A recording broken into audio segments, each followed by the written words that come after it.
Welcome to the Real Estate Association weekly meeting sponsored by the Center of Real Estate at California State University, Fullerton. Well, thank you guys so much for coming out today. It means the world that you're here and you're interested in learning. My name is Maddox Diaz. I'm actually the Junior Vice President here. I'm subbing in for Mario today.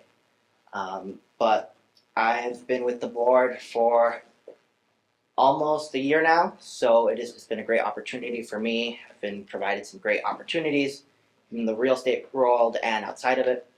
So, I love it here. It's a great network and a great set of people. So today we have an incredibly valuable speaker, Mr. John Evans. John Evans was the Regional Managing Director at Wells Fargo. He's seen multitude of deals from the managing side, the lending side. He knows what makes a good deal, what breaks a deal, and his experience is so incredibly vast. It's useful to all of you. But please, if you could give me a warm welcome for Mr. Evans.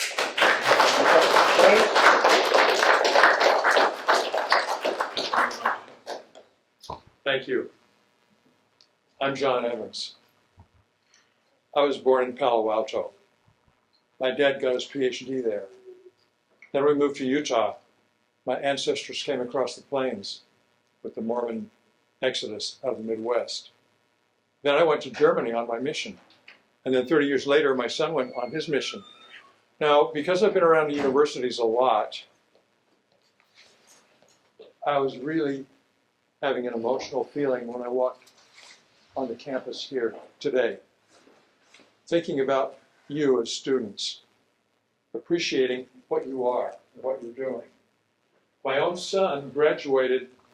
I have two sons who graduated here. One was in broadcast journalism in 1997. Where is he now? He's in the #1 market in Utah in the West as a Fox News anchor. My wife watches him every morning, and she'll text him and say, straighten your tie or comb your hair. He'll text back and then he'll do it. But he and I, and then I have another son. He graduated in 1999 here in criminal justice. And then he went on to law school, and then he argued for and against various people. Now, he was trained in martial arts by the #1 trainer for extreme fighting. So my son doesn't back down from things. And he used to get tangled up with people trying to protect other people physically, but now he does it through the law. He loves to punish people who have done something bad. And so those are, and then I have another son who went here as well for his first year. So I met Professor Herder at a holiday party. I sat next to him and his wife was next to him, Janet, if I recall. Yes. And we had a delightful conversation. His great-grandfather is from Germany. His own name, so I lived in Germany. I have a degree in German literature. I know German. And then I lived in the Middle East. I studied Farsi. Then I lived in Belgium. I studied French. I believe that you don't understand people and cultures unless you understand language. And you don't have to have a lot of languages, but a language, because then it gives you an idea of culture. And you don't understand yourself unless you go outside yourself and understand culture. So now I know I've got only so much time, so I have to be careful here. But I am curious, how many here are first-generation university students? Phenomenal. How many are immigrants? From where? Turkey. Oh, so I spent a lot of time in Istanbul in my international banking days. I'm from South. Okay, and I've been there too. I've been to Ankara as well. I love it there. Did you go to Antalya? I did not. Oh, you missed it. Oh, okay, and where are you from? I'm from Vietnam. Vietnam. Okay, I hired someone from Vietnam years ago. I'm still close with her. She has a beautiful work ethic. and character and personality. Are you open to hiring? Anybody from Vietnam has a place in my heart. Okay. So today, as I thought about you and coming here to Cal State Fullerton, an important school for us all, I thought, I am addressing heroes today. That's you. They say there are no heroes anymore, but they're there. Walk down any street or into Langdorf's Hall, room 307, well, here instead now, and you will find them, the mothers who work, the fathers who strive, the children who overcome. They aren't larger than life, but they are larger than their own lives. Their names aren't famous, but their virtues are hard work, common sense, an unshakable belief in themselves. If you're looking for a hero, look around. I thought that about you when coming to see you today. So what are we going to talk about today? Introduction, I thought I would give you some personal interests and things that maybe even you yourselves will pursue that will give you some satisfaction in life. I'll speak briefly. Good afternoon. We'll talk about my own career path, and you can relate it to what you envision for yourselves. Then the things that are colored, what I figured out over the years. Now, okay, I'm 81 years old. I have figured out a lot over my life. I'm going to share some of that with you.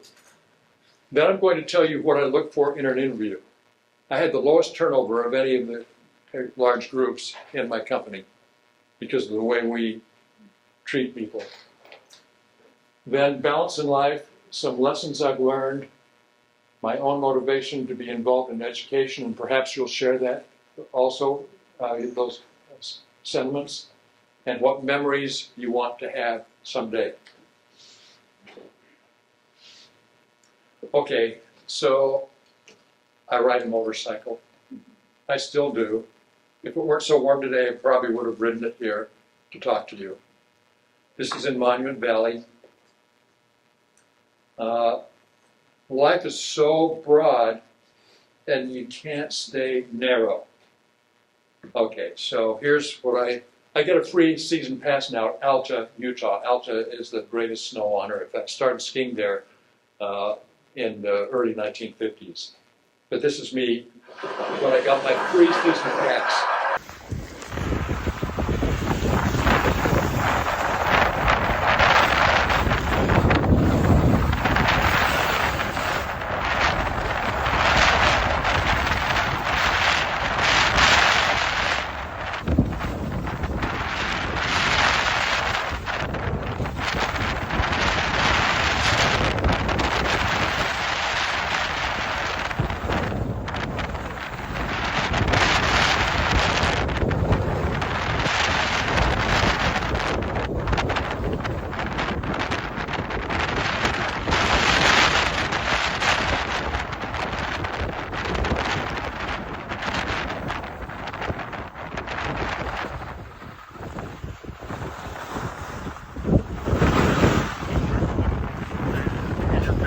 Then you'll see just briefly the special pin Alta gave me. So I wear that. They treat me like gold up there. Okay, so this is the top of Kilimanjaro. I love mountains, I love nature. I love outdoors. There's something refreshing about it. Don't limit yourselves. This is on top of Kalapatar, which is right next to Mount Everest. And there's Mount Everest in back of me, 4 miles away. There, again, is at Alta. And this is my wife of 59 years this year. She didn't want me to ride a motorcycle. But I started when I was 8 years old. And so she married everything. Okay, so travel. Don't limit yourselves. Appreciate. I've lived and traveled in the third world, in underdeveloped countries. I love those people, even in their need and want. So these are the places I've been, all continents, including Antarctica, that's at the bottom. I cut that off a little bit. And I've been to the Arctic Circle, every capital in Europe.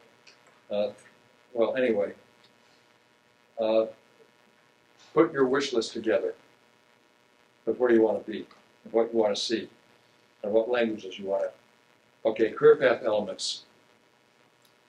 In 1968, I took 50 interviews on the University of Utah. Companies came from all over the country to interview at the University of Utah, where I graduated.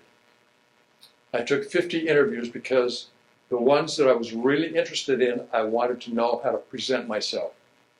I wanted to practice. And who knows, I may have uncovered something that I wasn't thinking about. Then, February 10, 1969, I'd been hired by Wells Fargo. Back then, before the mergers, it was called United California Bank. It was in the top 12 largest banks.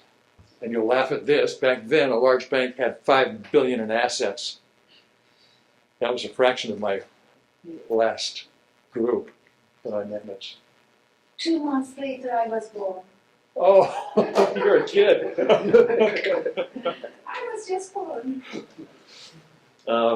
So that's when I was walking through that marble facade. And why did I join Wells Fargo? It was because I felt an identity with the character of the people there.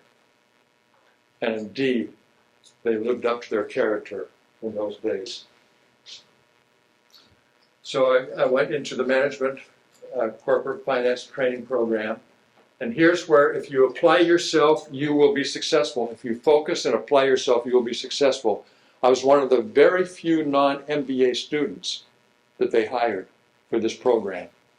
And I was thinking, oh man, I've got to compete with these people. I wound up getting my various securities licenses later. I was the number 2 person in my score in the whole company. And I scored at the highest of all these tests. We took weekly tests. So if you're willing to focus and give effort, you will be successful. You're learning how to do it now. Okay, then I went into international banking after a few assignments, and I became the regional manager. I was 25 years old, and I became the regional manager of South, Central, and Eastern Europe. I hardly knew anything, but they trusted me. I guess it's because I lived in Europe, and I understood cultures there, and also because I had performed well in various other things. So, travels there during the Cold War. Trains, I was in a Czechoslovakian hospital, I got sick, food poisoning, and I saw firsthand the effects of socialism. I wish that our politicians could have come with me on my trips to see the effect of socialism and communism on the human soul. It robs people of having their backs against the wall and discovering their own potential and thereby satisfaction in life. Then I became the managing representative in the Middle East, and my residence was in Tehran. Does anyone here have connections with Iran? I will tell you that I feel really bad with what's happening and what happened in 1979 at the revolution. Because I lived there during the period of the Shah, when people had a beautiful lifestyle, they could become who they felt they wished to be, they could travel, they could pursue their Muslim faith or Christian faith or Jewish faith. The day after the revolution, one of my very good friends who had businesses in New York, Iran, and in Israel was arrested by the Revolutionary Guard, and he was shot the next morning. A good friend. Now here's something, is that accidentally a few years ago I ran into his family. They had the same name, and I said I knew an Elganian in Persia, and they said that was our uncle. Immediately we had a close bond because I knew their uncle who had principles. He was an Iranian Jew. I know other Iranian Jews. They are beautiful, wonderful people, and one of them is where you graduated with your MBA. It's Paul Mirage. So I'm close to Paul, I think, because of my Farsi, because I've lived there. And we brought back a special souvenir. We adopted a little girl out of the Empress's orphanage when we lived there. She's a beautiful girl. And to me, she looks the same, even though she's dark and has big brown eyes and a great smile. And we have 3 natural sons. They're all blonde and blue eyes. To me, they're all the same. Then I became the managing representative. We're going to get through some things. I've gotten to 1:45, right? Okay. So here's when I interviewed for the international banking. They said, "Where would you like to live someday?" And I said, "Of course, Germany. Duh. I'd be willing to go to Paris. I'd go to Tokyo. Where would you not go? I will not move to the Middle East." That's what I told them.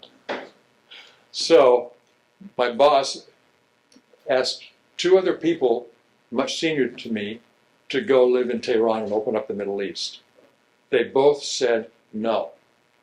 I was the bottom of the barrel. And so I said, because I like you, Derek, that was his name, I will give you 2 weeks consideration. So I started making phone calls, and I thought, I've got to go there.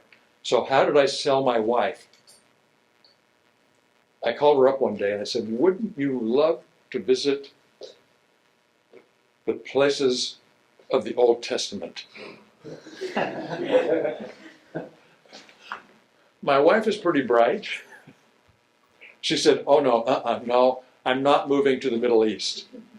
She saw right through that. Well, we did go to the Middle East. The first day we were there, we went out to our church meetings. There was a small church group of my faith in Tehran. We went there, and we had our 3 little boys.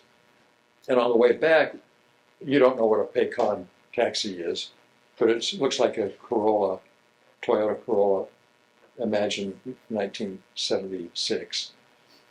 And so you wave people, and they're all orange colored. You wave them down, and then the driver goes, that, which means yes, or that, which means no. Well, I got it all backwards, but eventually we got in. There were other people in the car. They were kind of sweaty, and there we were, 4 of us.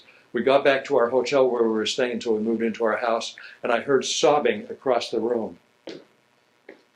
I looked over, and it was my wife. She said, we'd been there for 3 days, and she said, I just can't do this.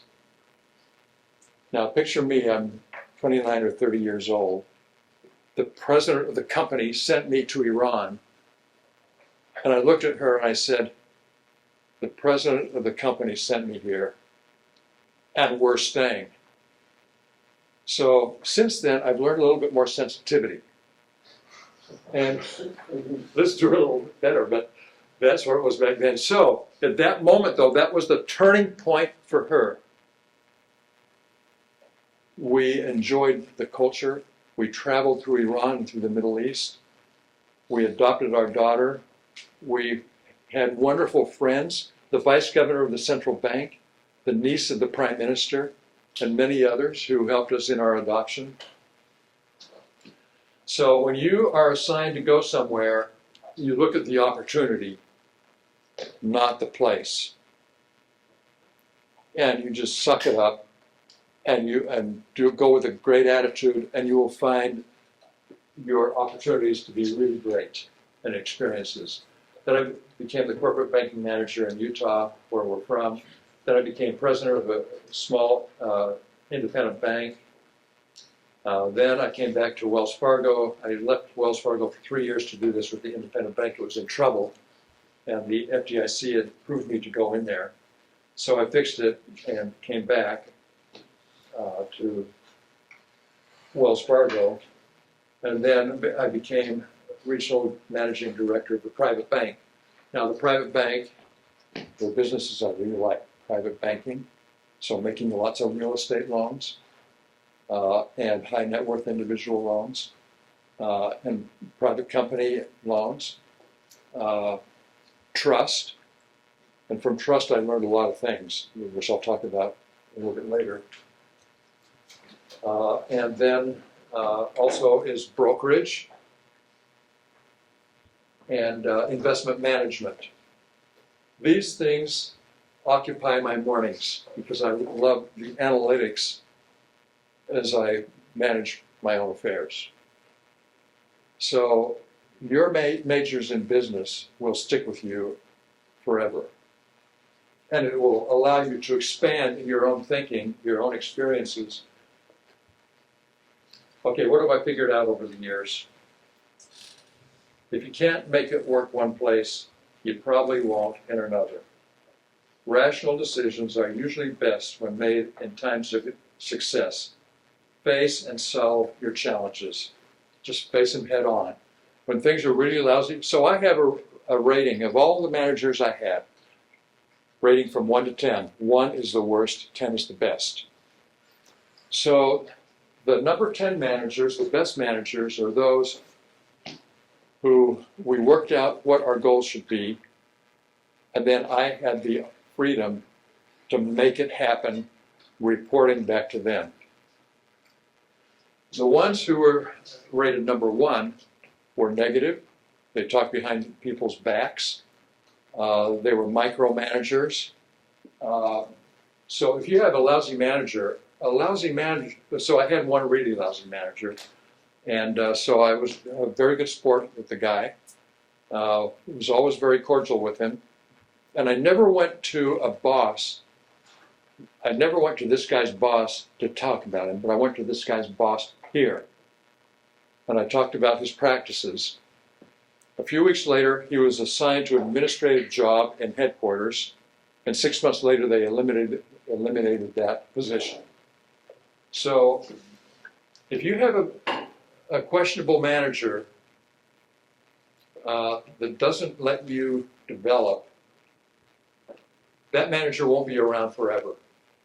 You don't leave because of a lousy manager. You leave when times are good and there's a real opportunity, not just an escape. Once your credibility is gone, you won't be trusted again. It takes years to get, moments to lose. This is more than telling what's legal. This is telling what's right. This is your morality. This is what goes with you. Don't lose your credibility. Start living it right now, which I'm sure you all already are. I've had successes and wonderful opportunities because I was willing. So if I was asked to do something that was beneath my responsibilities, if I could do it, I would do it with a smile. Always carry a positive attitude with you. The question was it ethical? If anything, I've never been confronted with that, but I would not do anything that's not ethical. Treat others with respect and give credit to those far down the organization chart as possible. Always express thanks to them too. So I was always very conscious of the lower level assistants. I always walked by every day. I walked through my groups and I said something nice to people. If I had something critical to say, I'd call them alone into my office. Now, what did our mothers teach us? Don't say any uncomplimentary things behind someone's back. Only good things. It is a big evidence of one's own inadequacies and insecurities if they are negative about others. That tears down a group. Now, there may be others who don't practice this kind of thing. Maybe they're critical, and you can help them overcome that. This is not constructive. If there's something that needs attention, either talk to that person in a kind tone or talk to their manager in confidence. Allow yourself to be a person of loyalty. Okay, so an example of interviewing. So the son of the Baron wanted a job in Brussels. And because he had been spoiled and taken care of, and I don't know how he got his education, he must have known people, but he came in to interview with me. He looked like a Slav. And he didn't know anything about me or the company. He just thought I was going to hand him something. That does not make a good impression. We'll get into that in a minute about interviewing. And then there was someone on my team in Brussels, and his personal hygiene wasn't all that great. And this was not a fun conversation. I really liked him, but I told him what he had to do every morning. You can't sleep in your suit. You have to change your shirt. And you have to comb your hair, and so forth. He started doing that, but there were some days that he would miss his shower, and you could tell because he would dump a bunch of cologne all over him. So watch how you present yourself. Okay, excuses. My mother was a piano teacher. My wife also taught piano. We've heard every excuse there is. One of them said she couldn't practice because she had to wash her father's underwear every day. That's one excuse from a young girl. She couldn't think of why she didn't practice. I'm not very good with excuses. I've heard them all. The only one that really works is it was important enough to do, or it wasn't. Where was it on your priority list? That's the end. And what do we want to make an excuse? It means it was really important, but we just didn't get it done. It must not have been important enough at that moment. It is a matter of procrastination and or delusion, these excuses. Accept responsibility. Don't transfer blame. Work is much more than getting a paycheck. It is becoming who you can become, uncovering your true potential, learning how to give through interpersonal relationships. It happens only through true effort. Your work is more than getting paid. You're developing your character, just like you are at the university when you apply yourself. I'm curious who here works besides going to school. I think that's way cool. I'm going to get into that in a second. I always went into that when I was interviewing people. If they didn't have enough to do, well, I've got to, what do I look for in an interview? Okay, here we go. I look for people, there are three primary things I look for. I look for people I like and can respect. I will be with them for most of every day. I don't want to have to guard every word because it might be misconstrued. I'll tell you an example about learning how to hold conversations with people. Complete integrity, they have to be smart, but they don't have to have the highest grades. But they do have to have used their time wisely. I interviewed someone once who told me that his father told him college was the last time he'd had a chance to play and party, so he didn't have a job and his grades were mediocre. No, he didn't get another interview, and that one didn't last very long either. Often I ask about families. There are things I want to uncover. Now, if I were interviewing any one of you, I'd go through some of your family experiences and work experiences and so forth, but I would not be checking off the list of things I want to know about you. In my conversation, these things are uncovered that are important to me. So be aware when you're talking to somebody, if they've interviewed a lot of people, that I don't know too many people that do it my way, of carrying a conversation and uncovering things that are important to me through a friendly, nice, open conversation. Everyone has a story. I love hearing their triumphs, their trials, the trials of their mothers, fathers, and ancestry. Everyone has immigrant ancestors. Everyone had courage in their families. You had courage to leave things behind, and so did you. You're first generation. I loved hearing those things. Everyone has an identity of self.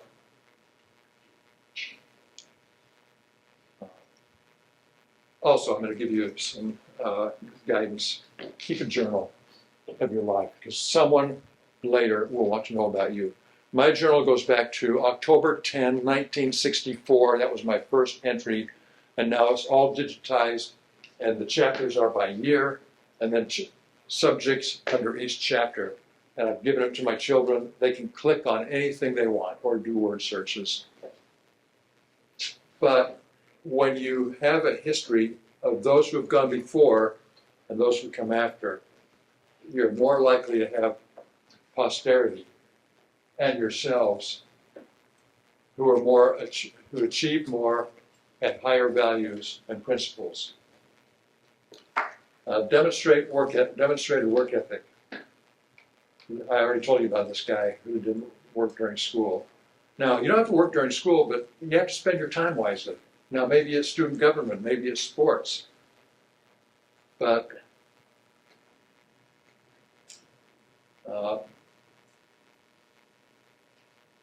so I'm going to get into this a little bit later, but I'll tell you now. My own children, because I worked in the trust group and I managed it, I saw what happens when people have too much, when the children have too much. I heard family arguments because they weren't getting their fair share of what they perceived from their parents' estates. They were spending faster than it could come in. And they wouldn't work, they never would uncover their own potential. I was very much aware of this, and so my children, I said, I will help you as needed based upon what I perceive, not what you perceive. So my son, who became the attorney, he had 2 jobs while he was going to school, parking cars, and he was a counselor for troubled youth. And he graduated on time. My other son, who graduated here, he had a nighttime job picking up dead bodies for the mortuary. So he'd get a call in the middle of the night, and he'd have to put on a white shirt, a tie, and a suit, drive out somewhere with a hearse, get a dead body. Now, he told me one day was really trying. He wanted to yell because the person weighed like 300 pounds, and he couldn't get this person back up on a shelf in the mortuary. I won't go into detail. My daughter, I told her because she did not excel in high school, she did fine, but I said, I'm not going to pay for an experiment. She paid for her own undergraduate, or her own junior college degree, and then I took care of the rest and paid all her debts once she proved herself. Once she's, people who can carry a conversation, did the candidate prepare for the interview, learn about our bank, our operation management, do some research before you go into an interview. And even though you may know the answers, you ask questions anyway because that opens up conversation. I learned that kind of the hard way. I wanted to proceed with Citibank, but this was one of my first interviews. And so I researched everything about Citibank. And when the guy told me some things, he said, do you have any other questions? I said, no. Here I am, a college senior, and I think I know it all.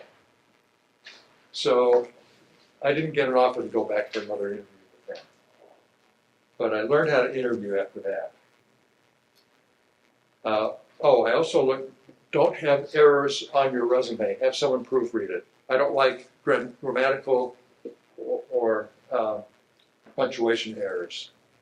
Writing skills, grammar, and if I take someone out for lunch or dinner, I look for manners. But it's not like I'm zeroing in on something, you just kind of know. So figure out how to use what fork and what knife and what spoon and where you put the glass and stuff like that. My children all know that. I took them out with, in fact, okay, I'll give you the conversation clue here. conversation clue is you ask, if you're kind of shy, I'm actually borderline introvert. And I have a grandson who's very introverted. So I told my grandsons how you carry a conversation. I said, you ask open-ended questions, and then they start talking, and they think you're the wonderful conversationalist. So we went to a UCI event, and we happened to sit at the same table with the chancellor and with my 3 grandsons. The shyest one was sitting right next to the chancellor. And I said to the chancellor, my son Dane has been wanting to ask you a question. I threw him under the bus. My son Dane looked at me. He was like 15 or 16 years old. He looked at me, his eyes went crossed, like, what did you do, Grandpa? And then he turns back over to the chancellor and asks him, what made you decide that you wanted to go advance in your education? And carried on. And so I heard for months after that, whenever I saw the chancellor, wow, your grandsons really know how to carry a conversation. So I've taught my grandchildren how to present themselves. Behavior on and off the court. 2 things people know about me in the community. I work for Wells Fargo, and I try to govern myself by my values. Don't have a double character. I use high English in my group. No crude colloquialisms. The attempt of a feeble brain trying to express itself forcefully is being crude and using low English. Use high English. And expect to be the example in your work groups. Someone came to our work group once. He just was visiting from another area of the bank, and he threw out a swear word. And the person he was talking to, she said to him, oh, we don't talk like that around here. Then he apologized and cleaned it way up.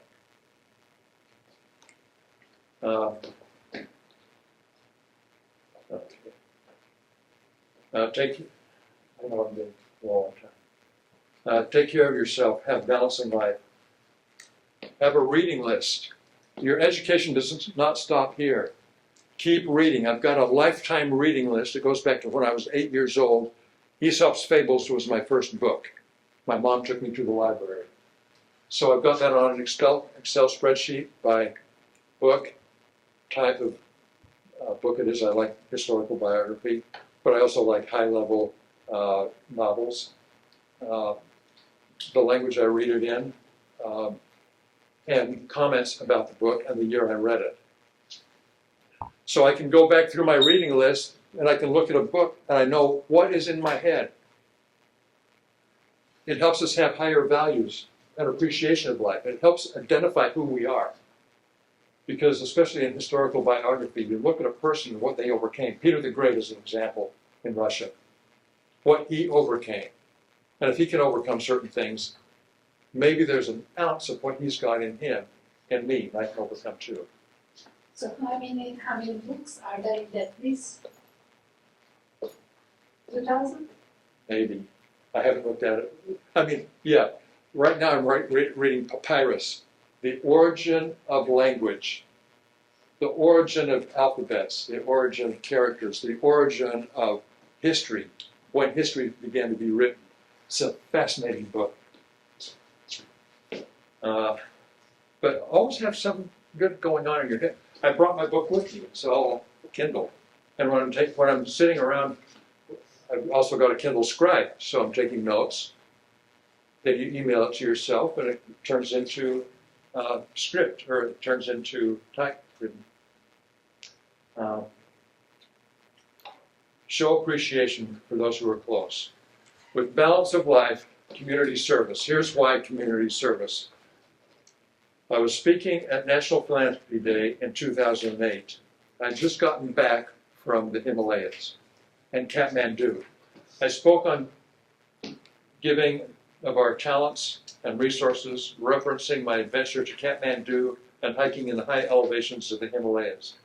I saw a child in a garbage heap trying to wrestle a putrid piece of garbage from a stray dog for something to eat. I reflected on that day on my decades-old question, why? Why am I involved? Why are my team members involved? It is not for anything tangible in return. I want you to remember this, and I want you to go beyond yourselves, because there are people who are even less fortunate than you are as you struggle to get your educations.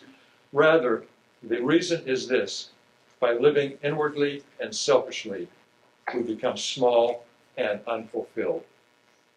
Conversely, giving of ourselves in time and resources to the less fortunate is the only way to become bigger than we are. It is the only way to self-fulfillment. There is no shortcut. There is no other way to real personal happiness.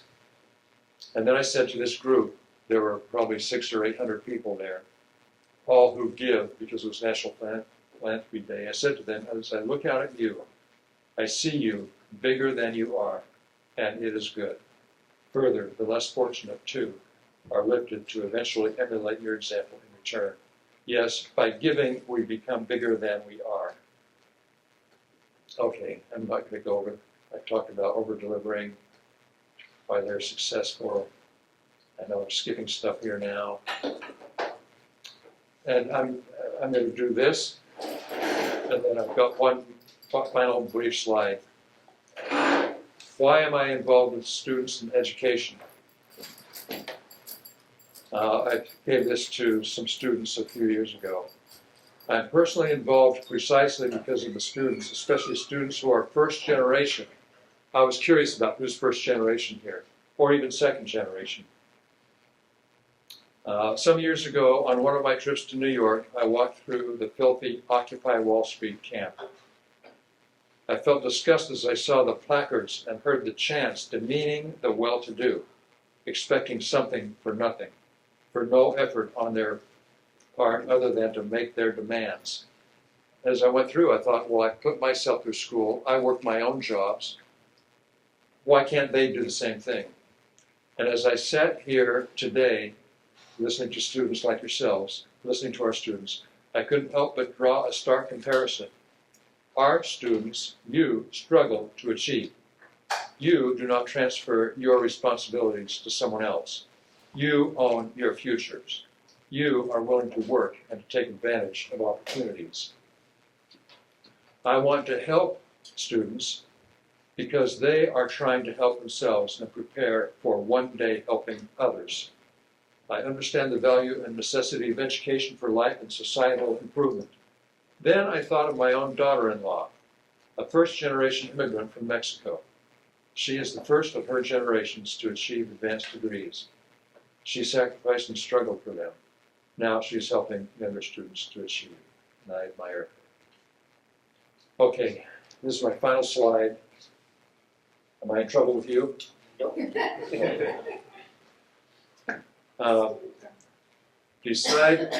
I want each of you today to decide what memories you would one day like to have, and begin living them today. Thank you.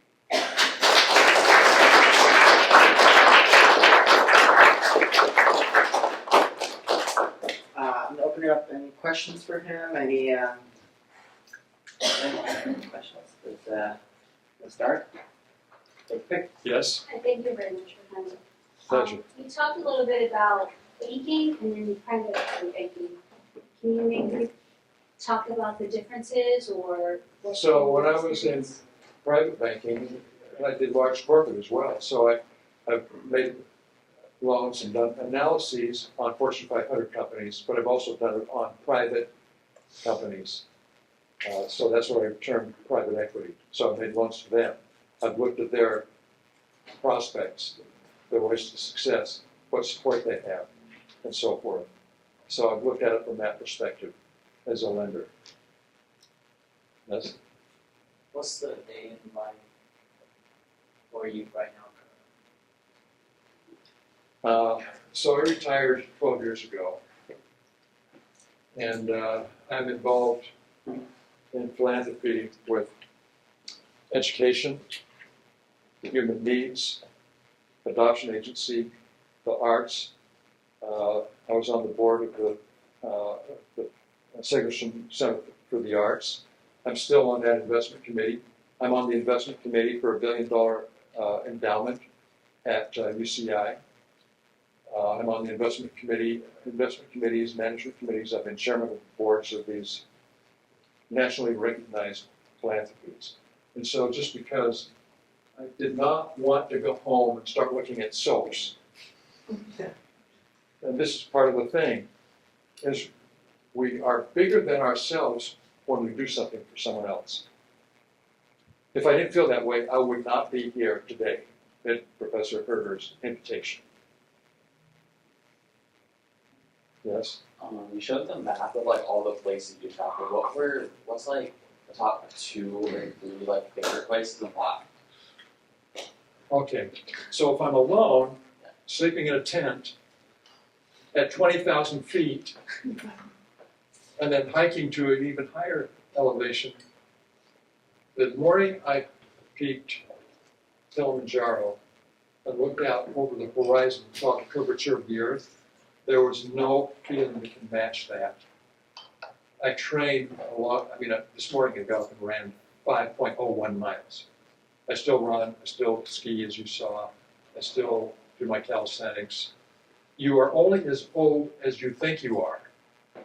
So if anyone wants to test that, they can come up on a run with me tomorrow morning. Or on a motorcycle ride. Okay. Have you ever thought of making your own book one day? I have written my own memoir. And it's privately published. I gave it to all my children and a few other people who were very persuasive to give it to them. It's 470 pages or something. And it's the lessons of life, the highs and lows, and how we achieve through life experience. So write a memoir. You mentioned analyze the opportunity, not just the place. Could you elaborate more on what criteria you would be looking for in the opportunity? Do you relate to the character of the people you'll be working with first? I passed over jobs that would have paid me more to go to a place where I felt compatible.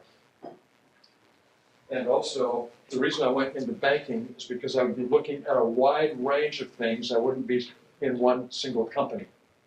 But I wanted to have a broad experience. And I also wanted to travel extensively, which they did. It's in my system. And I also take my family every year to places of culture. So we've been to Rome, we've been to the Mediterranean, we're going through the Caribbean and the islands in the Caribbean this year. Next year we'll be in Egypt. A couple of years ago, was to the Gulf states. Okay. So Did someone else have a question over here? Okay, then I'll come back. I see you gave us a lot of good advice from your personal experience. What took you longer to figure out yourself, or what was the best advice you got from somebody else? You know, my parents were very wise people. My father got his PhD during the Great Depression. He worked all nights. He had student fellowships, so people were generous. That's one of the reasons I'm generous and involved in education. He got his PhD at Stanford. My uncle, PhD in astronomy and physics, Berkeley. Another uncle, chemistry PhD at Harvard. And then I go to work in business, a filthy entrepreneur. But my father always felt that I should expand my talents where I felt I had them. And that's what I felt I had. You asked me where else, so I said the Himalayas. But I've taken my granddaughters and my families to 3 primary places that I think are important in Europe because of history and culture. London, Rome, Paris. But there are a lot of other places I have connections to many places throughout Europe. Yes, Turkey is one of them. Istanbul, you should Istanbul, go to Istanbul. yes. So I'm- many empires live on. I am going to Istanbul next year. So it's on my list. to go Let there. me know if you need help, I have friends over there. Oh, you're nice, thank you. Yes? So you talked about when you worked in trusts and some of the children that would come out of homes where money was either a tool or a weapon, and then you ended up with these children that are gimme, gimme, gimme kids. How did you raise your children to not be gimme, gimme, gimme kids and have that same work ethic that you do? You know, my first job was picking cherries off my grandpa's farm and selling them door to door when I was probably 8 years old. My father worked all night getting his degrees, got his total history. So I wanted my children to have a work ethic. I wanted them to know how to relate to people at work. You don't just do nothing and then all of a sudden show up and think you're, especially with you all now with screens. And I have to congratulate you, I didn't see any screens out today. That you're dependent on them while I'm talking to you. So it's, my own children have paper routes. I worked in a hospital as a teenager washing dishes for sick people. Some of them had thrown up on them. I mean, I did mosquito abatement, so walking through number 1 water was pure water, number 10 water was filled with sewage. So I'm impressed by people who take responsibility for themselves. So that's kind of what my life is. Yes? We are told that if you work hard, you can get what you want. I don't believe in that. I work hard, I'm a professor, I have a just salary, max salary, so I cannot go over that salary. Oh. And that doesn't make me rich, it's just make me to stay where I am. So I am not able to jump to the next level. Okay, I'll tell you my philosophy about that, and I've applied it to myself and to my children. I don't call money rich. I call self-satisfaction and personal development That's and ideals. That's wealthy. Now, when I was the president of that independent bank, we repossessed more Mercedes than any other car. People trying to put on a show. And so I know I'm not impressed by show. I live in the same home that we bought almost 40 years ago. I didn't have to live there. Here's what rich is. Rich is personal peace. Now, you're a professor? Yes, Of what? mathematics, statistics. Oh, wow. Statistics, not statistics. Statistics. So I know someone who is the provost at UCI, his PhD is statistics. He's a wonderful guy. So here's what my own father did. He was never really rich. I mean, that's why I put myself through.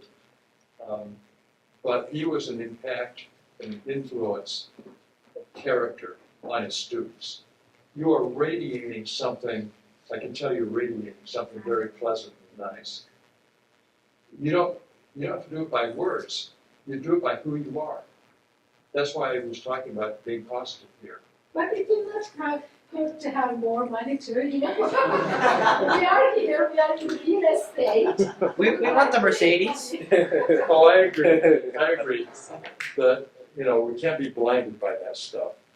So the question is, when should they start investing? When did you start investing and working on building your wealth? Yes. When I went to Iran, that was in my late 20s. That was when things really opened up for me because I got hardship allowance, foreign allowance, living allowance. I got all these allowances and incentives to go to Iran. I saved it. And that created the core of my life. But I would say one of my PowerPoint items was that you live beneath your means, no matter how limited you feel you may be. You live beneath your means. That's one way to peace. And then share it with somebody else, even if it's $1. So that was when I really started. And since coming back from my overseas, well, it was kind of personal. Can I say something personal? Yes, let's go. Since then, I've not borrowed for anything other than here's what I feel we can borrow for. a reasonable home, mortgage, a reasonable car for transportation, and education. That's it. Now, since I came back, I didn't do any of that stuff other than that house, which I thought was reasonable. So when I get something, and my children know this, now my children have seen that I live a provident, satisfied life of peace. And so my children do the same thing. It's rubbed off on them. You're an example to people around you. You're always radiating something. You don't have a choice. Are you radiating something positive or negative? There's no in between. So just think about radiating good things to those around you. Was there anybody in your childhood or growing up before your professional life, other than your family, that was a deep impact on you? Yeah. So I'm an Eagle Scout. My father was an Eagle Scout. My 3 sons are all Eagle Scouts. My grandsons are Eagle Scouts, 4 generations, starting in 1926 with my father. So my first Scoutmaster, he was a good guy. Now, Scout is trustworthy, loyal, helpful, from the 30s now. Brave, clean, obedient, cheerful, and thrifty. That stuff carries around with me all the time. And then there's the motto, be prepared. So when you're doing your homework, don't wait till the last minute. When you go home, get it out of the way. See, I'm helping you. Thank you. We have time for one more question. Right there for you. Oh, hi. Hi, I wanted to ask, you mentioned that when you're interviewing candidates, you ask about their family's social relations. Can you talk more about what answers you get? I'm not really looking for anything. I just want them to be open. You know, I try to create a comfortable conversation when I'm with them. I try to be friendly and nice.